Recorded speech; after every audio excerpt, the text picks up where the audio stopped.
का जो बजट हमारी सरकार के द्वारा पेश किया गया है, ये 21वीं सदी के दूसरे क्वार्टर का, और जो क्वार्टर हम सब के लिए बहुत ज़्यादा मायने रखता है, क्योंकि 2047 जब हम एक विकसित भारत बनाने का जब हम जिक्र करते हैं, तो ऐसे में अब ये जो अगला क्वार्टर शुरू हुआ है 25 से लेके 50 तक का, यहाँ से अब हमें हर उस सोच को बल देकर आगे बढ़ना होगा जो इवेंचुअली 2047 में भारत को एक विकसित देश बनाने का काम करे। और अब अगर आप इस सोच के साथ इस बजट को अगर आप देखिएगा, तो आपको एहसास होगा कि किस तरीके से इंफ्रास्ट्रक्चर पे बल दिया गया है, रूरल इंफ्रास्ट्रक्चर पे बल दिया गया है, अर्बनाइजेशन के ऊपर जोर दिया गया है, गांव शहर की दूरी को कम करने का इसमें प्रयास किया गया है, आत्मनिर्भरता पे बल दिया गया है, मैन्युफैक्चरिंग और मैन्युफैक्चरिंग सेक्टर के हर एक वर्टिकल्स में, भले वो डिफेंस में हो, वो प्रोसेसिंग में हो, वो किसी भी क्षेत्र में हो, रेयर मिनरल्स में हो, हर क्षेत्र में जिस तरीके से आत्मनिर्भरता को कुंजी बनाकर इस बजट में उस व्यवस्था को और ज़्यादा मजबूत करने का प्रयास किया गया है। युवा शक्ति को केंद्र में रखकर जितने ये सारे वर्टिकल्स एक्सपैंड होंगे, उतनी ही जॉब अपॉर्चुनिटीज़ भी क्रिएट होंगी। स्किलिंग पे बहुत ज़्यादा कंसंट्रेट पुनः किया गया है। फार्मिंग की अगर बात करें, उसमें जिस तरीके से डाइवर्सिटी को एक्नॉलेज किया गया है,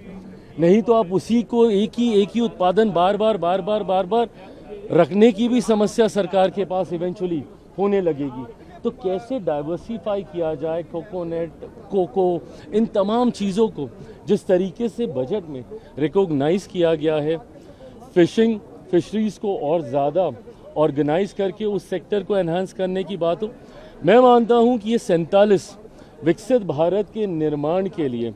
उसकी एक मजबूत नींव को तैयार करने वाला एक बहुत ही विजनरी बजट है। और इसकी खासियत ये भी है कि 9वीं बार वित्त मंत्री जी ने इस बजट को पेश किया है। खासियत तो ये है कि उन्होंने 9वीं बार किया है, बट एक ही प्रधानमंत्री के अंदर उन्होंने 9वीं बार किया है। ये कंटिन्यूटी दिखाता है, स्टेबिलिटी दिखाता है सरकार की सोच में, सरकार की नीतियों में, जो कहीं ना कहीं वैश्विक स्तर पर भी हमारी पहचान को मजबूत करता है। इंपोर्ट एक्सपोर्ट्स को हम लोगों ने मजबूती देने की इसमें बात की है, और ईज़ ऑफ बिजनेस के साथ साथ ईज़ ऑफ लिविंग पे इस सरकार का, हमारी सरकार का बल रहा है। रिफॉर्म एक्सप्रेस का जिक्र मेरे प्रधानमंत्री आदरणीय नरेंद्र मोदी जी करते रहे, और रिफॉर्म्स के माध्यम से जितना सरलीकरण हो सकता है सिस्टम का, वो करने का प्रयास किया। आज के बजट में भी आप देखें, जिस तरीके से पहले के बजट और आज